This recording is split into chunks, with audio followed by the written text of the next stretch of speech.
Okay, so we typically have a classroom session during our week-long camps at Craftsbury entitled Things I Wish I'd Known Sooner About Sculling.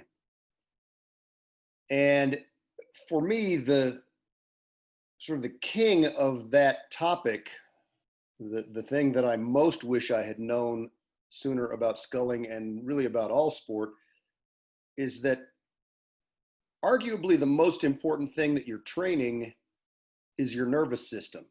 You know, we get on the erg, we get in the boat. Well, that was kind of a Freudian slip to have that go in that order. But you get in the boat and you think, all right, now I'm going to train my muscles. I'm going to train my heart, my lungs, my musculoskeletal system, my cardiovascular system. You hear early in your rowing experience, yeah, this is a work ethic sport. It's a physiology sport. And it's not that that's untrue, but Yogi Berra famously said a lot of profound things that sounded like silly things in the way that he said them. And one of the things that he is attributed to him is saying of baseball, half of this game is 90% mental. And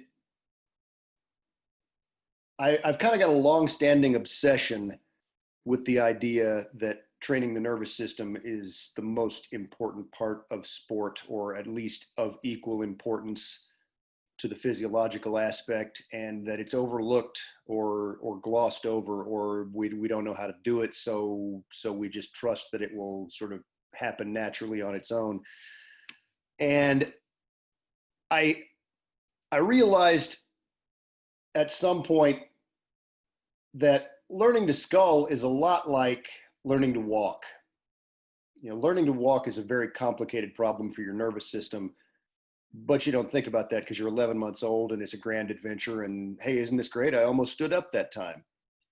And you don't judge yourself when you fall down the umpteen times that you fall down before you take your first steps. You giggle and you grin and you say, oh, cool, I almost stood up and walked that time. I'm going to try it again. And so when I began thinking in those terms, in terms of training the nervous system is an important thing, and that this is a lot like learning to walk, but it's learning a new activity as an adult that requires a different sort of balance and equilibrium in a strange and tippy environment. It wasn't long before I had the reaction, well, why didn't anybody ever tell me that? And, I think taking it a step further, the nervous system is what makes sport, and I mean all sports, fun and unpredictable. You can make a machine that will hit a golf ball 310 yards dead straight every time, but it's the quirkiness and unpredictable nature of the human nervous system that makes sport interesting for both competitors and athletes and participants. The machine isn't going to get tired. The machine is not going to have a transcendent moment. If the machine misses, it's because the machine was miscalibrated rather than because of some quirk of its nervous system. And I think I can speak for almost all participants in almost all competitive sports. We didn't get into this thing for data. And we didn't get into this thing to try to successfully imitate what a machine could do if we could build a machine to do the task that is part of the sport. We got into sport for the sake of our own satisfaction.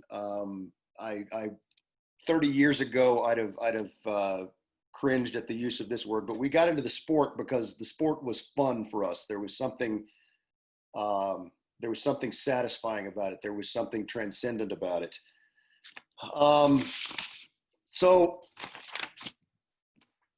we spend a lot of time speaking about and explaining our sport in terms that are frankly mechanical. Quantifiable things, body and blade positions and actions tend to predominate in our conversation. We rely on numbers and quantifiable things for rigging and splits and stroke rates and so on and so forth, and do this and thus and so in this order and with this amount of force. And we get the impression that if we could just get a big enough motor and precise enough movements from a series of lever arms and joints, that all of our problems in sculling would disappear. And yet we know better than to think that that's all there is. That's not what brought us to the sport. It was more visceral things that are felt rather than measured. And to take it outside of the human world, you know, Secretariat never knew what his furlong splits were. He just enjoyed running fast and getting there first, and somehow that was satisfying. And that's, to me, the essence of sport. And it's about the nervous system of the human animal or the non-human animal. Actually, I may have opened a can of worms there with the, you know, do horses really want to run in races? I don't think anybody knows the answer to that question. In any event, without further rambling, I want to get to the slideshow, and I'll go through that. And after it's over, Erica will field questions on the chat message board while I'm going through that, and we'll have a little Q&A. So thanks everybody for coming to the first webinar, and let's get started.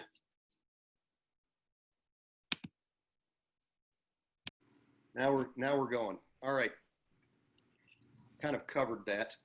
The how did he do that part refers to the fellow at the Dallas Rowing Club sitting with his blades out of the water and balancing the boat, and you got to own this space.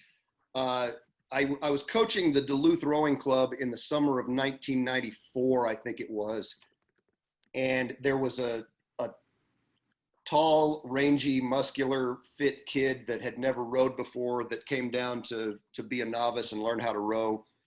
And one of the members of the club, who was a little older than I was and was a very good sculler himself, came up to me excitedly after practice one day and was like, "Hey, can you fast track this guy?" And, you know, no, not really. I mean, it's a process, and it's going to take hours, weeks, months, years. You know, it would take an act of God to have this kid be ready to row in your top 8 within the next few weeks. So no, I can't fast track this guy. But the longer answer is, well, maybe you can. You can't fast track anybody, but you can facilitate the process of getting somebody more comfortable in the boat. So with that in mind, I want to play a video clip. This is Brian Direct, and he coached for us a couple of summers before he went out and coached the Oakland Strokes juniors. He spent the better part of a summer, I think it was the very first summer that we started doing the Comfort in the Boat sessions, just mastering boat tricks. And if it'll play for me, come on.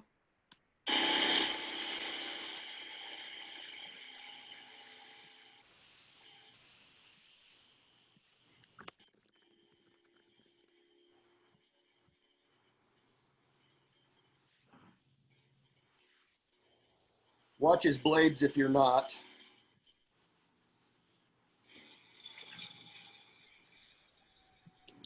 So if you saw the stroke that he just took with the blades backward, that is wicked hard. If you want to try it yourself, be ready to get wet. I want to play this again, and notice that on the very first stroke of this video, he catches a crab and almost has his forehandle go behind him. Doesn't phase him at all. He knows what he's doing. He's gonna do this round the world trick and play in the boat. And you know, I think if you're going to successfully train your nervous system, you have to bring that sort of little kid's spirit of play to what you're doing. If you bring the adult's sense of self-judgment and fear and all of those things that go along with it, I think it was Joe DiMaggio who once said, show me a guy who's afraid to look foolish and I'll show you a guy you can beat every time. Or show me a guy who's afraid to look bad and I'll show you a guy you can beat every time. So, you know, biomechanics and the idea of the biomechanical aspects of the sport, that's been a pretty big buzzword for the last 10 to 20 years in rowing and sculling, and in a lot of other sports for that matter. And it's absolutely critical. You know, the biomechanics of rowing and sculling, it's worthy of study, it's worthy of perfection, and continuous improvement. But if you don't get the neurological component right, the biomechanics aren't going to work optimally for you. And to perform optimally in our sport or any other, an athlete needs to be in a very specific neurological state. You think of sculling, and when you're sculling well, there's a similar thing going on with how your nervous system is relating to the boat and the oars and the whole system. I've learned a great deal about sculling from playing golf, and I don't score well, and I'm not a good golfer, but I can intuit enough about the way that golf works. And when I'm playing well, something that I notice is that I'm in a very specific neurological state, and sort of the ground material of it is, if I'm tense, I'm not going to hit the ball very well. And it applies to virtually any sport. So the question is, how do we get there consistently and reliably? Most of us can't roll out of bed and perform the way that we can if we've gone through our routine and we've gotten ourselves in the right, I'm going to use if we've gotten ourselves in the right headspace. So without that neurological component, the biomechanical can only take you so far. Come on now. Slideshow's not liking me, sorry. Moving on, litmus tests. So people who've been to Craftsbury before have heard me tell this story before during the opening dock talk, but I was standing on our south dock one day with a fellow in his late 50s or early 60s. He was a novice sculler, but he told me he'd been a gymnast in college, and he said, you know, Troy, you can go to any gym anywhere in the world, and if you can see all the gymnasts in handstand, you can tell immediately who the outstanding gymnasts are, who the not quite as outstanding gymnasts are, who the pretty good gymnasts are, who the novice gymnasts are. And a handstand, it's not a flashy thing. Any gymnast worthy of the name can do a handstand, and very few lay people. But I believed him. It sounded plausible that you probably could sort of group the gymnasts based on seeing them in handstand. I got to asking myself, what if that's the litmus test for gymnasts, what's the litmus test for scullers? And I came up with two, and one is just sitting at the catch. If a good coach or an experienced set of eyes can see you sitting at the catch, they know quite a bit about you as a sculler just instantly. At least in terms of your proficiency and how comfortable you are in the shell. And backing is the other one. I'm not going to belabor either of those, but I'm going to move on to the next slide. Sitting easy at the front end, arguably the most fundamental sculling drill there is, if that's how you treat it. A lot of people don't want to go up to the front end and sit there. Boat's not moving. It's at its most vulnerable in that position. But that's the position that sort of challenges your nervous system the most. And I liken it to being a tightrope walker. You know, somebody who's walking on a tightrope, that person's nervous system is not going haywire, wondering how to grapple with the strangeness of the environment, because it's not a strange environment to a tightrope walker. A skilled sculler is not sitting at the catch wondering how to grapple with that strange environment, because it's no longer a strange environment because they spend a lot of time there. So if you're able to sit at the catch comfortably, you'll be able to commit to the front end. And I'm going to show this clip of John Graves doing a drill that involves spending time at the front end and using, just taking very short strokes with only the legs.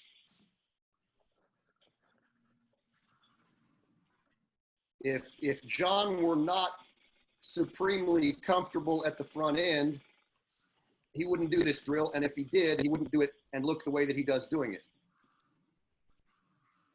Okay, lengthen out the top half, pop it a little bit in 2, 1, 2.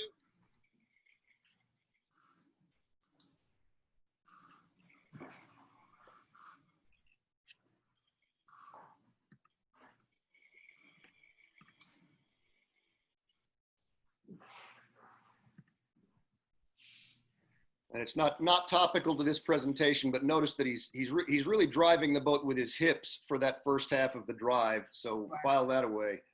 All right. I think I've more or less already covered this, but when we're learning to stand up and walk, that's difficult for us. But we're 11 months old. We think that's a fun activity. We're eager to explore it and get better at it. When we are learning to scull, we initially experience the boat as an unstable place, but we ought to bring the spirit of a toddler to that as well. So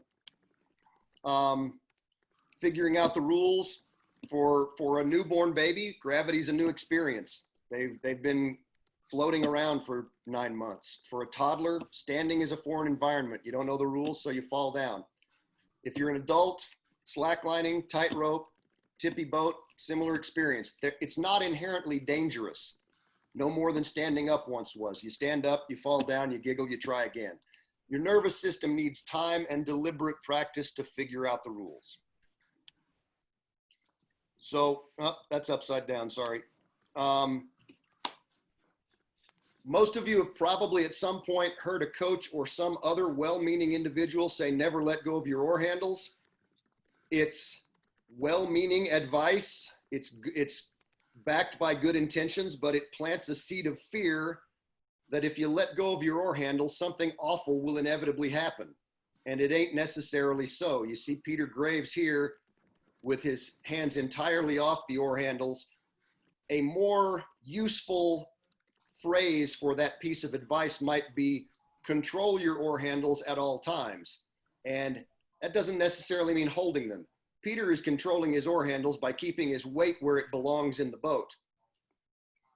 So, I really like this drill. It's a huge confidence builder. It's fun to do. You sit up near the front end, take a hand off the oar handle and just wave. And the first time you do it, you'll probably seize up and have an oh my God moment. You may panic and grab the handle, but over time, you'll be able to do it. I had one of the GRP athletes was out one time and had missed the comfort in the boat session that we did with everybody. And so we were kind of going through the exercises, and I asked her to do this, and I said, Sarah, just come up to the catch and now take a hand off an oar. And her eyes got really big and she said, are you serious? She didn't even know it was possible. She was a very proficient, very fast, very fit sculler, but she wasn't yet comfortable enough in the boat to think about doing that. Then she did it, and her eyes got smaller, and she grinned like a little kid and said, oh, cool, you actually can do that, and it's not that dangerous. You can wash your oar handles sitting at the catch. Okay. This slide may be a little bit controversial and somebody may want to debate me about it, but I'm going to stand by it. Positive physiological adaptations come about pretty naturally. If you row enough miles at appropriate intensities, you're going to get faster. You know, you have a sensible training program, you follow that training program, you're going to get fitter, you're going to get stronger, you're going to develop the biological engine that you have. Good neurological habits have to be cultivated deliberately, or you'll be on the other end of that spectrum. If you roll a lot of strokes tense, that becomes your neurological habit. If you row rushing the slide, that becomes your neurological habit, and your brain begins to feel that as, oh, that's what it feels like to scull. That's normal. That's what sculling feels like. And we had one of the GRP U23s this morning said something that I thought was just electrifying and surprising, because a lot of times you get young athletes in and all they want to do is row 35 kilometers a day. And he said, in all seriousness, it's better to take fewer good strokes than to take more bad strokes. And he was absolutely right. And that's really what this slide is about. You choose to cultivate the way that you bring yourself to row neurologically, and that becomes your habit. I think it was Aristotle that was originally credited with having said, we are what we habitually do. So I don't know anything truer than that. I've gone over this one pretty much, so I'm gonna just skip right through this one. I kind of covered this one in the last one. Neurological habits can be stubborn. If you've taken tens of thousands of strokes a certain way, you're gonna have to make it feel different in order to change anything. And Rick really harped on this last year in the camps that he coached. When you're sculling and you're trying to make a change, something has to feel very different. And if nothing feels very different, you haven't made a change. And I think every coach has had the experience of being in the launch and watching somebody and asking them to try something new, and the sculler will take 20 or 30 strokes and then look back over at you and say, "Coach, did I fix it?" And the natural question that the sculler needs to already be asking herself is, does it feel radically different? And if the answer is no, you already know whether you fixed it. If it doesn't feel radically different, you didn't fix it. If it does feel radically different, you may have fixed it, or you may just be doing something different. But there's value in that alone. We're in a very repetitive sport, and we'd like to create a stroke that is consistent and repeats. But if you only row the same way all the time, that's how you're going to row subsequently. So, and I think that's what drills and exercises are really for. It's to get the point of the drill is not to do the drill. The point of the drill is to get your nervous system to feel something different than what it usually feels. Most drills are exaggerations or segments of the stroke or what have you.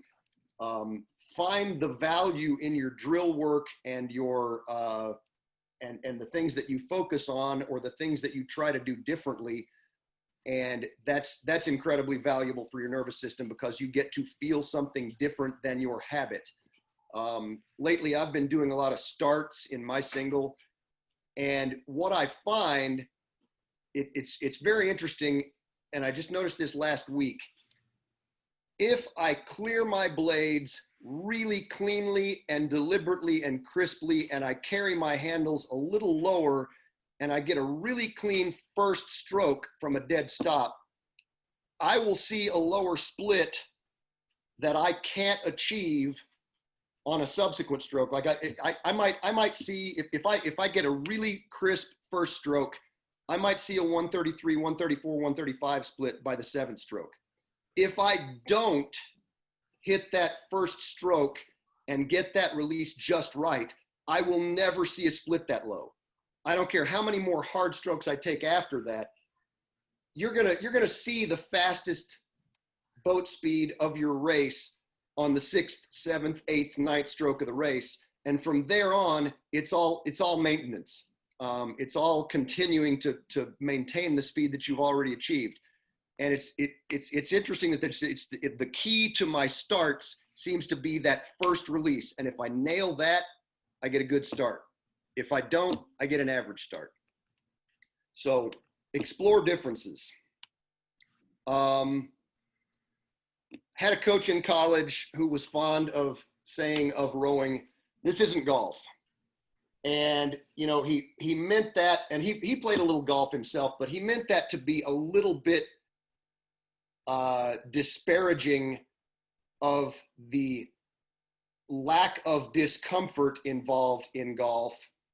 And golfers, for all of the skill that they bring to the game, they don't have to, quote unquote, go into the pain cave and stay there.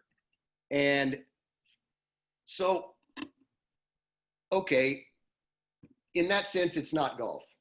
But in the sense of needing to follow a very precise sequence of movements in a very specific neurological space, maybe if we approached sculling more the way a golfer approaches golf, we would have a more refined stroke. And I said that to a group of our athletes one time. This was probably 10 or 11 years ago. We were doing a video review session, and I said, one of the things that makes sculling sort of devilishly hard to coach is that it doesn't give you the emphatic feedback that golf does. And what I mean by that is you can be sculling really badly, and the coach can be in the launch thinking, that sculler is wow, that's really sloppy. But the boat's going from A to B. So you think, okay, I'm doing it right. The boat still goes from A to B. A golfer who takes a bad stroke for any of 10,000 reasons sees that the result of that stroke isn't the result that he intended, and he has something to fix. And I said, if you took a bad stroke in sculling and your boat went careening off into the woods and you couldn't find it, you'd have to improve your sculling very quickly. And we'd all probably be a lot better scullers. And from the back of the room, one of the athletes piped up, yeah, either that or we'd quit. And, he's probably right, unfortunately, but that is, I think that rowing has more in common, rowing and sculling have more in common with golf than we often think. And they also have more in common with gymnastics than we often think. And there's a lot to be learned about our sport from paying attention to other sports and from playing other sports. So as a side plug, I will pitch that idea as well. I want to hit that gymnastics point and add pole vaulting to it as well. I think there are a lot of similarities, and I'm taking this directly from something that Rick Rickey was talking about in the first couple of years that I was coaching at Craftsbury, and how similar the motions of sculling and pole vaulting are. He's got a picture of a pole vaulter right at the moment before he goes up and over the bar, and the pole vaulter's got his weight suspended on the pole. And if you turn the picture 90 degrees, the pole vaulter looks an awful lot like a starboard rower. And I think there's the element of surrendering your weight and making use of gravity to move the boat in a similar way to the way that a pole vaulter surrenders his weight to the pole before or during the vault. That's an important thing. And then there's this, a pole vaulter who tries to pull himself up the pole is not going to be a very good vaulter. He's got to have there's got to be a substantial part of that vault that involves surrendering his weight and letting gravity take him. And then there's that magic moment where he's got to move his entire body in a very specific way in order to make the vault successful. And both in terms of when he thinks about tucking his hips and when he thinks about going up and over that bar and how he moves through that entire sequence of events, it's got to happen very precisely, and it's got to happen at a very precise time. And that again that's similar to golf, and it's similar to gymnastics. A gymnast has to move herself in a very specific way at a very specific time, and all of the elements of it have to happen in the right sequence. And I think because sculling is a seated sport, sometimes we sort of think, oh, well, I can do things in any sequence I want because what I'm doing is just pushing on the foot stretchers and pulling on the oar handles, and that's what sculling is. And again, the boat will go from A to B, but that may not be the optimal way to do it. In fact, it obviously is not the optimal way to do it. And if there is an optimal way to do it, then we need to be seeking out both the neurological state that's required to get it right, as well as the sequence of biomechanical events that's required to get it right. It's not math either. I don't know why I put this slide in, probably to talk about not being too obsessed about your data.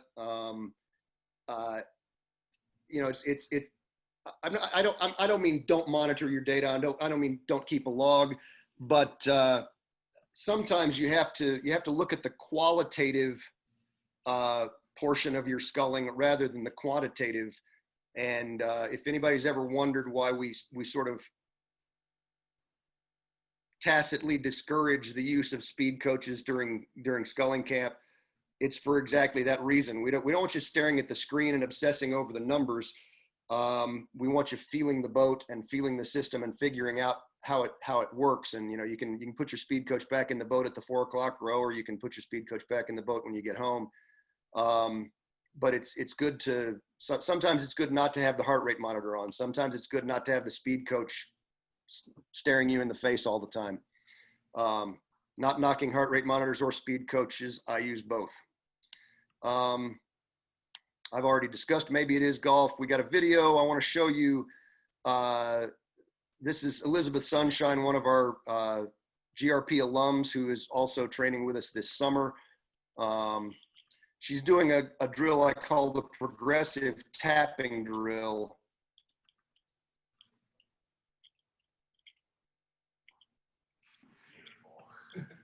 So she's just going from catch to release and back to release again. And every time she taps, she wants to get the blades completely out of the water so that she can move them a little bit around the arcs and make the thing progressive. And the interesting story, when she got here this summer, she mentioned that she liked that drill, and so I had her do it for this video. And before I took this clip, she did it, and she did 8 taps each way. And it wasn't exactly what I expected to see, because I usually do 12 or 14 taps, or some random number, but it's never as few as 8. And so it was visually interesting to me that she only did 8. And I said, Sunshine, why did you only do 8? And she's like, that's what you told me to do. And I mean, this was 10 years ago, and I taught her the drill 10 years ago, and she's still doing 8. And I thought, I mean, that's interesting how our minds work, that the way we learn the drill is the way we keep doing the drill. And I said, all right, well, try a dozen this time. And the drill looked a little different. And it's kind of a crazy and interesting thing that phenomenon played out. But anyway, this one, Jenny McIlvaine doing a variation on the rowing in place drill. Oh, come on. There we go.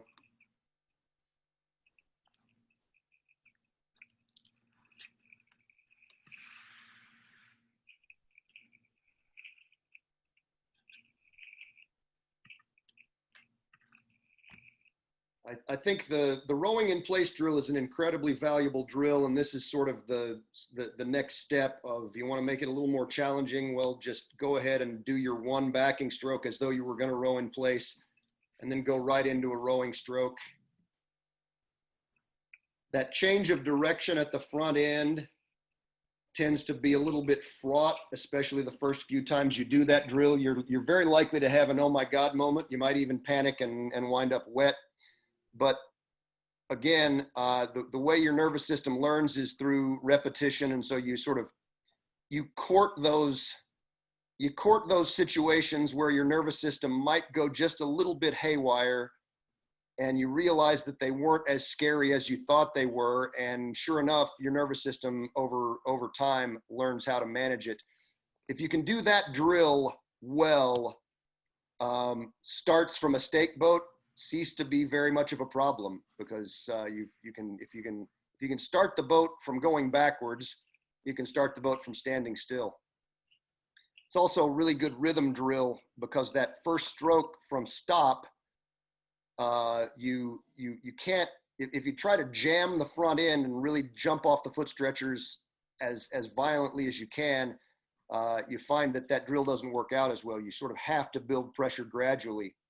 And so a variation of that drill is to just take the 1 stroke and then just keep going and try to bring the rhythm that you set on the first stroke to every subsequent stroke, even though the boat is moving. Okay, that's not what I want. I want to keep playing the slideshow. No, I don't want to do that. All right, sorry folks. There we go. Is it stupid boat tricks or isn't it? It isn't.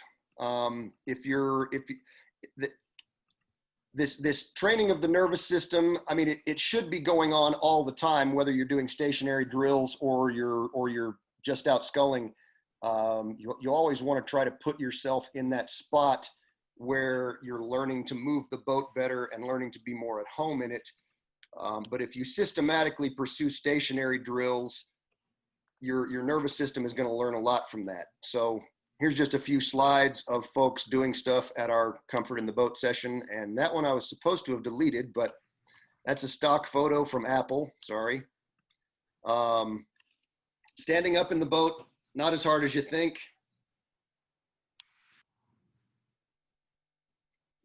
Helicopter, Kevin juggling. Actually, I went through those pretty fast, so I'll go back through them again. Don't want to add a slide. Okay.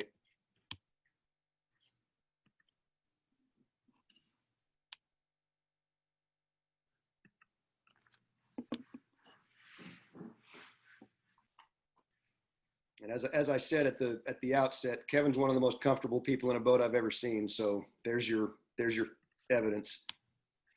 The next few slides are a relatively long-winded quote from Moshe Feldenkrais, and his whole method is about training the nervous system so that you can move in different ways than your habitual ways. And you're not necessarily looking for improvement as much as you're looking to be able to feel differences. And what he's talking about is bringing effort to the activity. And a lot of times when we're learning something, we are so determined and so willful that I have to master this today, that we bring a lot more stress and tension and sort of goal-oriented thinking. And when you're inexperienced at something and you have an unrealistic goal, you're setting yourself up for failure. And not only that, you're setting yourself up to learn to do it the wrong way. Going back to my toddler analogy that I trot out all the time in this whole discussion, when babies learn to roll over, they have to learn to do it in the easiest possible way, because babies cannot muscle their way through things with effort. Babies do not have good core strength. Babies have to throw an arm over their body and a leg over their body, and so they go from their back to their front, and it's delightful, and they're just pleased with themselves as they can be, because I learned to do something new today. Cool. I was on my back and now I'm on my stomach. Awesome. And they don't rely on effort because they haven't learned that yet. So it's a good thing to not brace yourself and screw yourself up into a state of, I must accomplish this task right now. So I'll move through these slides pretty quickly, just mentioning what he's talking, when he's talking about internal resistance, he's talking about essentially what I just described. It's like, if I can't figure out the easiest way to do this, I will just do it the hard way, and that will have to suffice because I have a task to achieve. I have a goal that I've set for myself.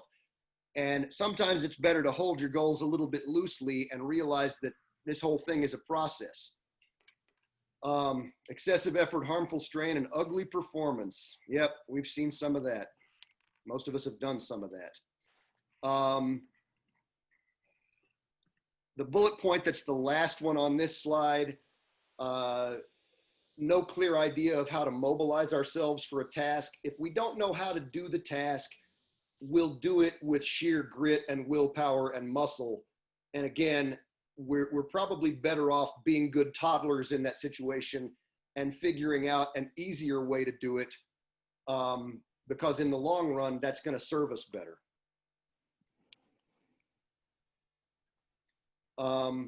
There's a principle that this first bullet point, it's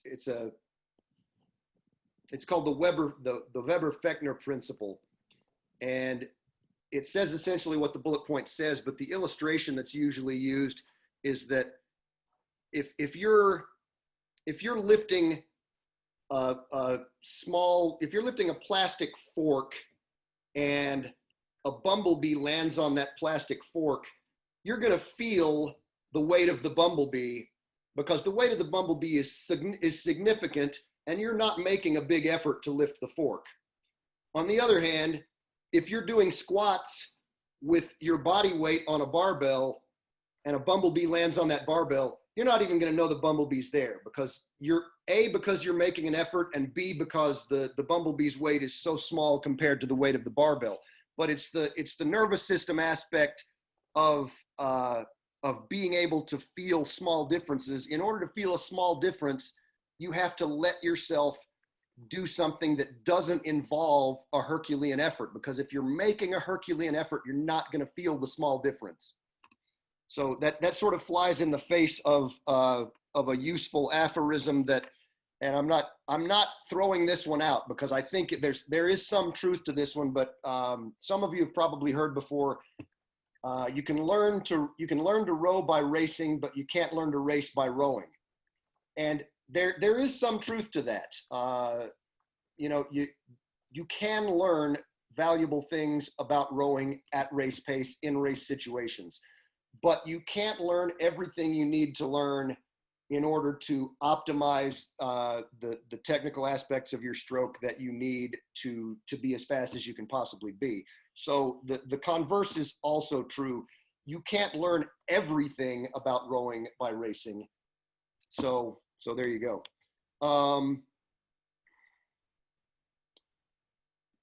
Something else that Feldenkrais talks about is parasitic acts, and that what he means by that is this isn't all he means, but the simplest way to explain it is you're doing something that isn't necessary to get the job done that you're trying to do.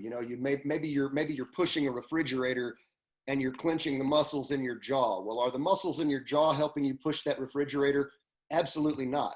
So why not unclench your jaw and just use what you have to use in order to do the thing?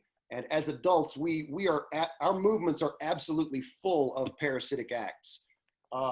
When you're walking and it feels laborious, chances are the single biggest reason that it feels laborious is that you are carrying unnecessary tension with you. And if you just walk and let gravity take its course and the biomechanics of the way that you walk take their course and do it nice and easy, it would become easier.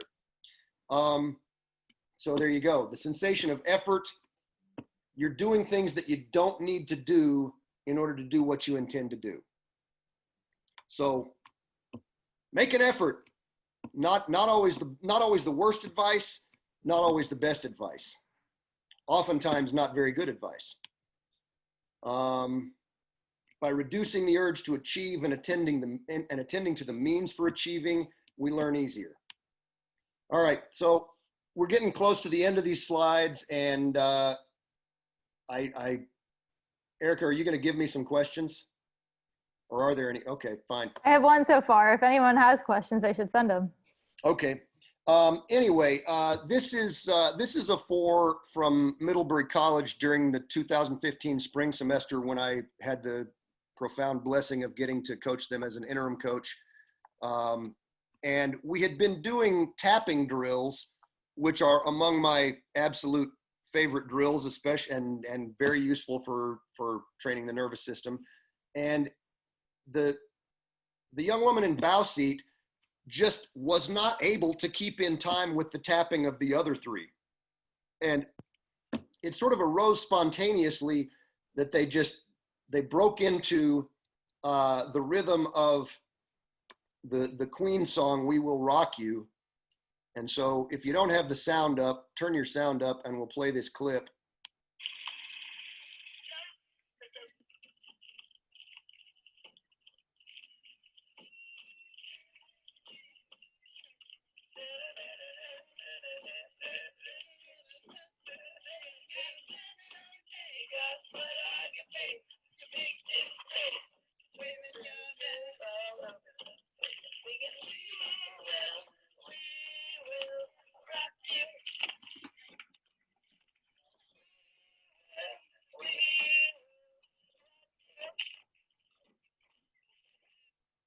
So they're having fun, they're playing in the boat, and you notice that the young lady in bow is perfectly in time with everybody else. So somehow that rhythmic sound clicked something in her brain, and all of a sudden the drill wasn't a problem anymore. So I'm gonna end with another quote from Moshe Feldenkrais, if the slide is here. Yep, there it is. And with just one sort of brief word of advice. First and foremost, play in the boat. Bring a sense of this is going to be fun. This is something that I want to explore with you to really all of your outings. And when you do drills that tax your nervous system, take frequent breaks.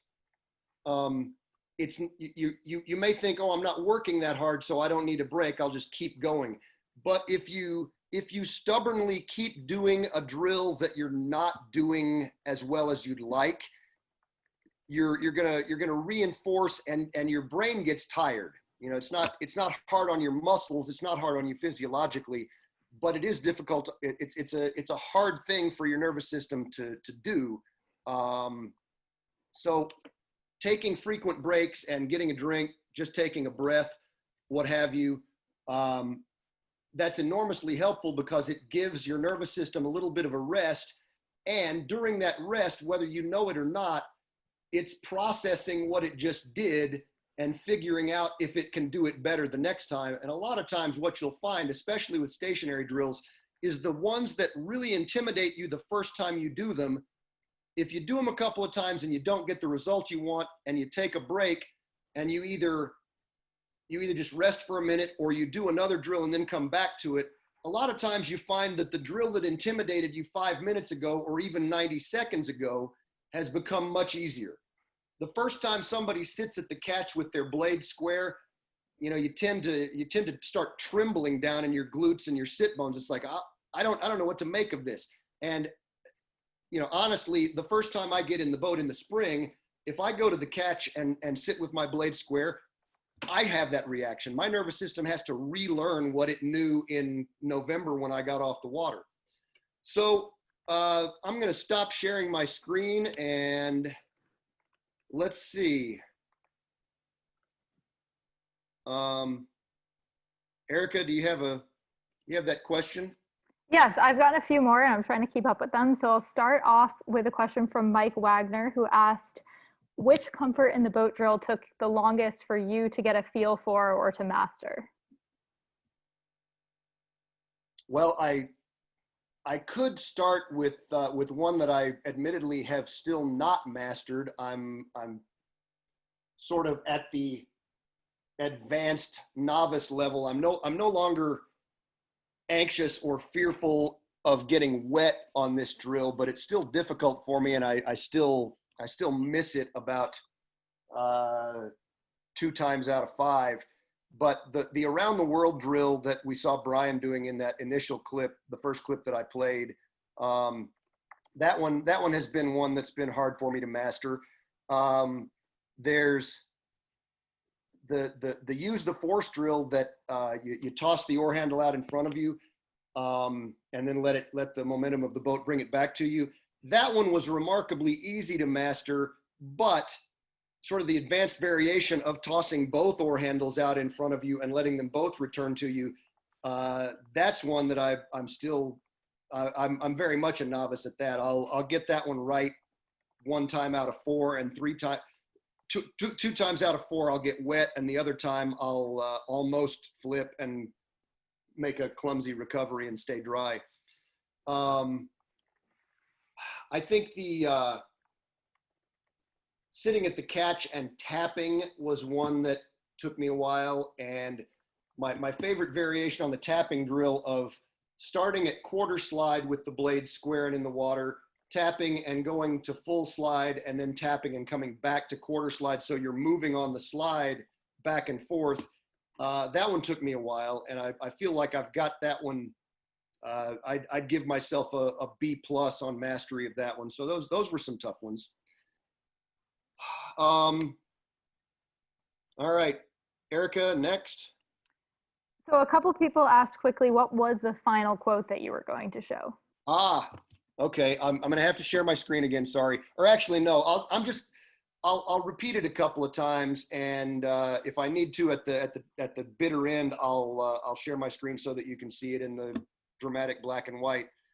But this was one that caught my eye years and years ago to the point that I memorized it almost immediately. He said, "That which we attend to improves. That which we perform mindlessly merely repeats." And it's just a colorful and articulate way of going back to the Aristotle quotation about we are what we habitually do, and excellence is not an act but a habit. That which we attend to improves. That which we perform mindlessly merely repeats. So that's a good thing to keep in mind in the boat and in general. Okay, next one. Yeah, so Andres asked if you could elaborate on how to get started on rowing on the square.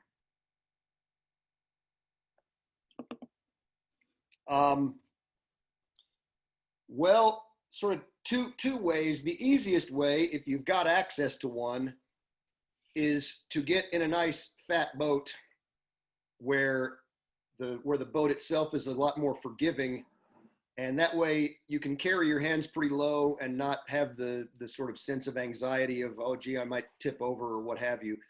The other one is just to do it on the calmest day you can find, in the calmest water you can find, and realize that you're gonna tap an oar a lot. You're gonna wind up fighting the water a little bit, and when you find yourself doing that,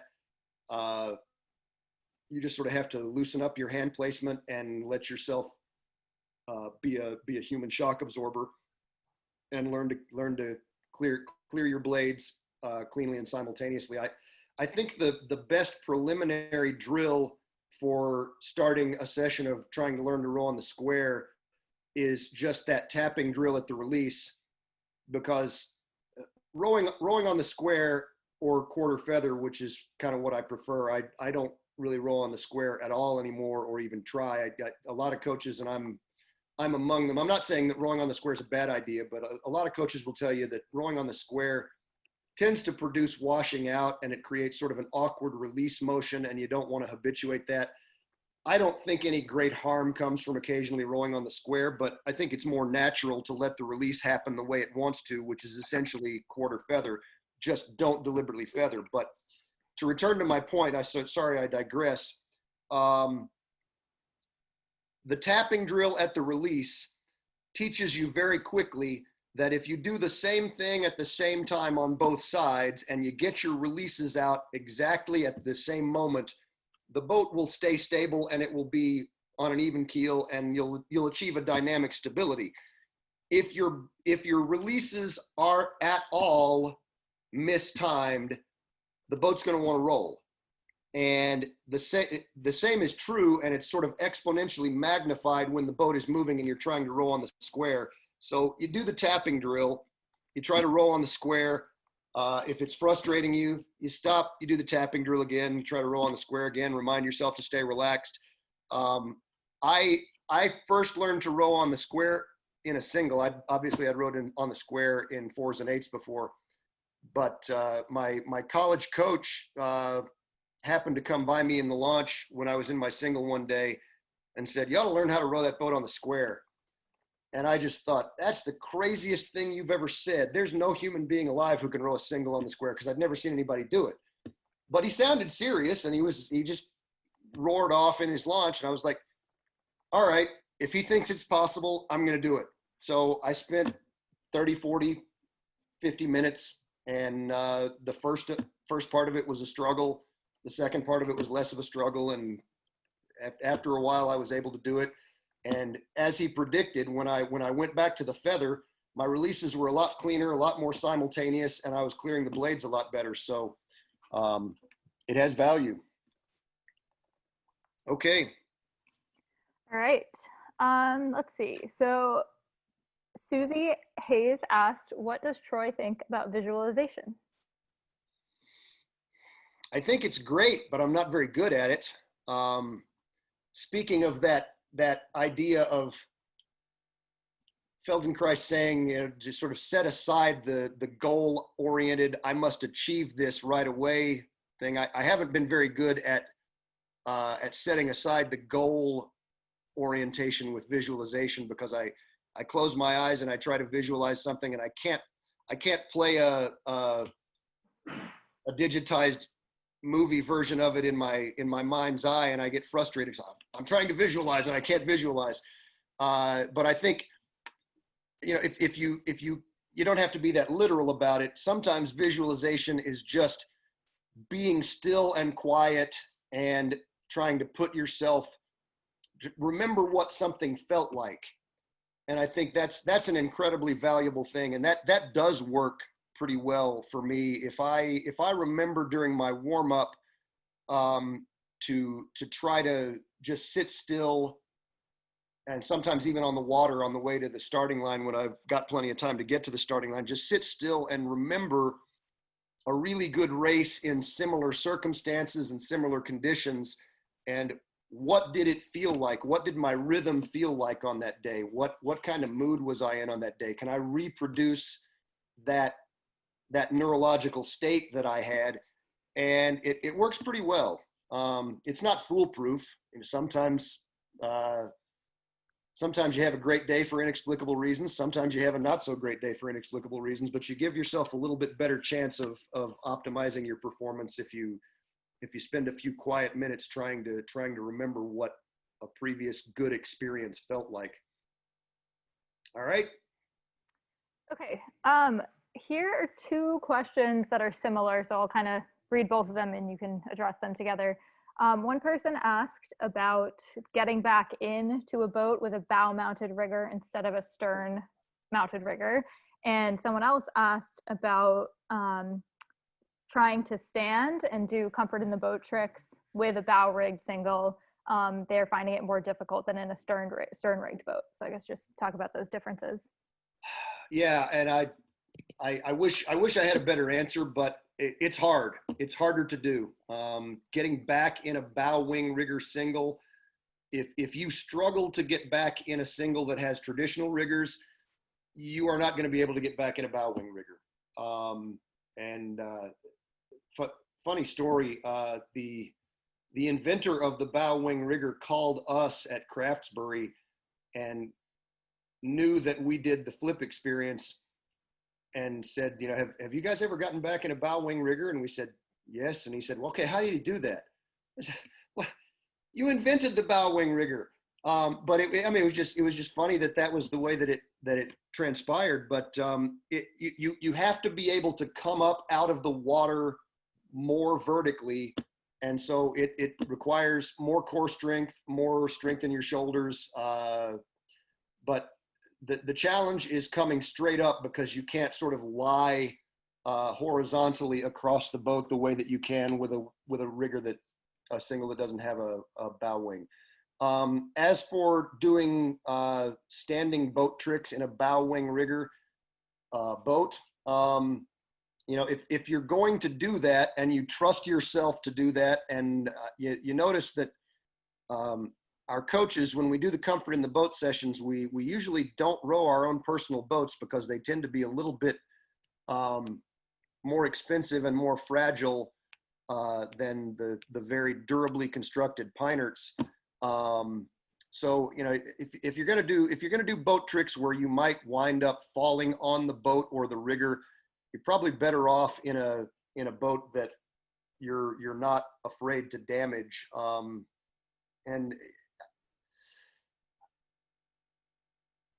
to me, the boat tricks that we do at the end of the comfort in the boat session, they're sort of the icing. They're the reward for doing all the sort of fundamental plain vanilla stuff that we do seated. To the extent that standing up in the boat gives you some confidence and makes you feel more at home in the boat, it's valuable to your nervous system. But in a practical sense, you're never going to win a race because you were able to stand up in the boat better than somebody else. So my advice to people who want to do standing tricks in boats with bow riggers, be prepared to jump further, be careful, and don't be conservative in when you attempt this, the more buffoonish boat tricks. All right, what next? I should clarify the first question. I misread, and somebody was asking about a stern rigger with a bow backstay getting back in, but I think your answer stands. Yeah, it does, and I don't think I would do any standing tricks in a boat with a stern wing or bow wing if it had stays that went the other direction, and so you're sort of enclosed in the cockpit. It's too easy to fall on part of your rigger if you are completely enclosed. Okay, so this is an interesting question from Carol, who was asking about, she said she'd been thinking a lot about your active eyes talk when you're out rowing, or when she's out rowing. And then she ran across an article about elite athletes and a phenomenon called the quiet eye. She thought it sounded like it would be really great for neurological training for rowing. She sent me an article, which obviously you don't quite have time to read yet, but I can share with you later. But she wondered if you'd heard about the quiet eye phenomenon. And she says it has to do with holding a longer, steadier gaze just before, during, or after an important part of the task. Wondering if you have any thoughts on that. Well, the phrase and that concept are new to me right this moment. It sounds reminiscent of some of the work that Feldenkrais and others have done with the eyes. And I think that's a frontier. I haven't done a lot in terms of trying to create a series of exercises or drills that would be helpful for sculling involving the eyes, other than just the one of let your eyes be active enough that you're not fixated and intensely focused and tensely focused on a single object. I'm interested to read the article. I'm sure it's got something valuable in it. Okay. Next question is from Mason Zimmerman, who asked, what is the best technique to avoid dragging blades across the water between the end of the catch and release? You mean on the recovery? But you said between the catch and the release. Between the catch and the release, the blades are in the water. So I assume we're talking about the recovery. I assume so, yeah. I'm reading it verbatim, but that would be...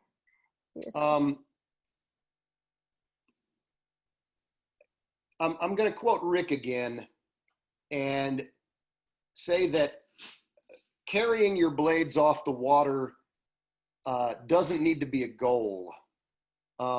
It's more the evidence or the reward of sculling well. I think, and I agree with Rick on that point. You know, first and most importantly, I don't know very many scullers who never tap a blade, and I know a lot of very, very fine scullers who have substantial medals and victories to their credit, who they don't skim their blades the way that a first day novice does, but they carry their blades so close that there's a little bit of skimming on almost every stroke. I once almost bet John Graves a lot of money that he couldn't row 5,000 meters without ever tapping a blade. And I'm glad I didn't follow through with the bet. I rarely bet on anything in that literal money changing hands sense, but he probably could have done it. But the point stands, because if he had to focus entirely for 5,000 meters on never tapping a blade, he would not have sculled in his natural, habitual, consistent pattern. He would have had to put so much focus into not tapping that, never tapping a blade, that it would have changed his sculling. So I think you seek to, if Rick's right, and I think he is, and you shouldn't make a goal of rowing with the blades always off the water, you probably should make a goal of releasing so cleanly and simultaneously that the blades both clear the water. And if you subsequently tap or even skim a little bit, okay, don't panic about that. Don't judge yourself harshly that it happened. Everybody taps a blade now and then. Everybody skims a blade now and then. The really important thing is to strive to clear the blades completely so that they are in the water and loaded, and the next moment the water doesn't know where they went. It's like, oh, they're in, they're out, and they're out in such a way that they both clear the water. And if you tap or you skim, okay, so be it.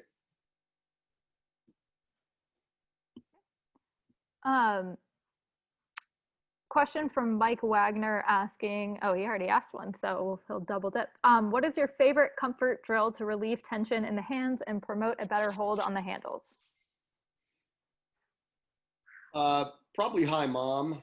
And then just sitting at the catch, either feathered or squared. Feathered's a little easier, squared's a little more challenging. But instead of holding the handles, just let your hands hover and feel the boat under your sit bones and let the boat roll a little bit so that the handles sort of tap back and forth from one hand to the other. And it happens naturally. You don't have to do that deliberately, but hover the hands half a centimeter or 2 millimeters or 3 millimeters or whatever. Hover the hands just a little bit off the oar handles and let the oar handles tap back and forth. And then finally, another really good one that I've actually been leaving this out of comfort in the boat lately. I'm with no camps going on. I'm only doing it with the GRP athletes, and I keep forgetting to do this drill. But I really like to sit at the catch and take one hand off the oar handle and then use my sit bones to take that handle away from my hand, and then use my sit bones to bring that handle back to my hand. So instead of reaching with my hand to take hold of the oar handle, I bring the handle back to my hand, and that's huge in terms of getting your sit bones to mobilize and getting the nerves that control that motion of your pelvis that can rock the boat back and forth. I think you can balance the boat and stabilize it with your hand heights. You can balance the boat and stabilize it with your sit bones. And of the two, stabilizing the boat with your sit bones is sort of the more sophisticated and the finer way to do it. So yeah, that's my answer to that question. Okay, I think that kind of wraps up the major questions, but somebody did ask, unless anyone wants to get anything in last minute, but somebody asked if you could show the around the world drill again. Okay, I'll share my screen and show that drill again, and I'll show that final slide with the quotation, and then we'll either wrap up, or if somebody wants to see something else, message Erica. Oh, before we do close this meeting, we will have another one next week, and the presenter will be Kevin McDermott, and his topic is going to be reframing your perspectives on sculling. Erica, do you have his text in front of you? I can pull it up. Give me 1 second. Yeah, if you'd read what he sent us, his topic is this week, then we can give people a little better idea about what next week's is going to be like. So share my screen again, and Yeah, so Kevin said the title would be reframing your outlook, alternative perspectives on your sculling experience. And I asked for an abstract, and he said something along the lines of, from drill work to workouts, technique to motivation, it's easy to get stuck in a repetitive rut with your sculling. This talk will focus on reevaluating and reframing your sculling priorities and focus points. And if you have never been coached by Kevin at Craftsbury or elsewhere, Kevin is one of the most fantastically articulate coaches that I've been around, and he also had a great deal of acting experience and has done quite a bit of work with podcasts and improv since he graduated from college. So I really look forward to hearing what he's got to say next week. So here's Brian doing the around the world drill again.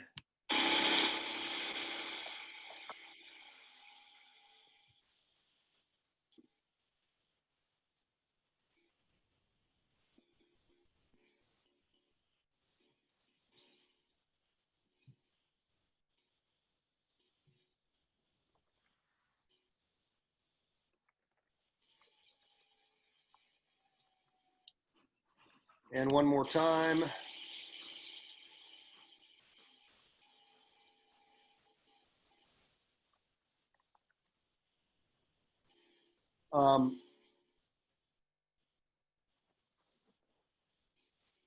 Brian's hands are pretty busy on the around the world drill. He's really outstanding and good at it. But I'll offer that I've seen people do it with less busy hands. I've never seen anybody do it with reckless abandon the way he does it.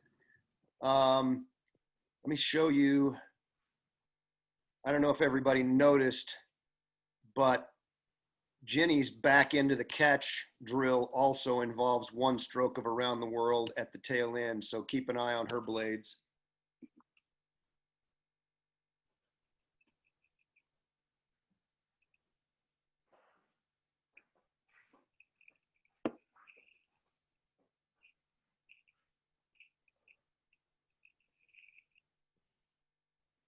All right, and finally,